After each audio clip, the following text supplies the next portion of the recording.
Archbishop Gallagher recalls Pope Francis' courageous work for peace. Archbishop Paul Richard Gallagher, the Vatican Secretary for Relations with States and International Organizations, speaks at a presentation of a new book in Italian entitled Ukrainian Lessons, and highlights Pope Francis' efforts to foster peace, especially in Ukraine. Speaking at a book presentation of Lezioni Usiane, Ukrainian Lessons, by the Italian Review of Geopolitics, Limes, Archbishop Paul Richard Gallagher, the Holy See's Secretary for Relations with States and International Organizations, illustrated the position taken by the Holy Father regarding the war in Ukraine and the interpretation given to his words and gestures. He noted that it is indisputable, and it is also honest to acknowledge, that the reaction of Ukrainians to Pope Francis' statements reflects a deep disappointment.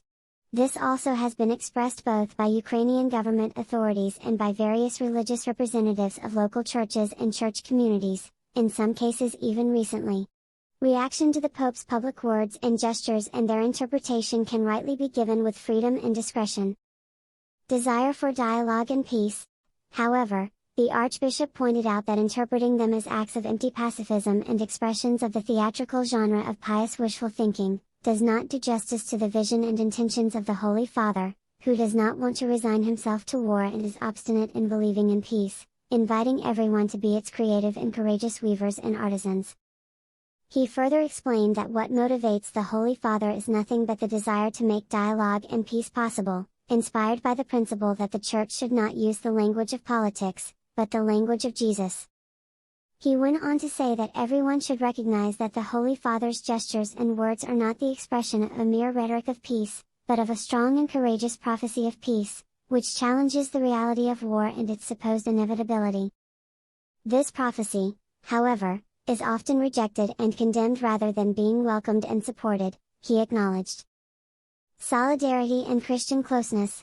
Archbishop Gallagher recalled how the Apostolic Nuncio has remained in the Ukrainian capital, while other embassies have moved to Lviv, as a way to show concrete Christian closeness to a martyred people and to favor peace.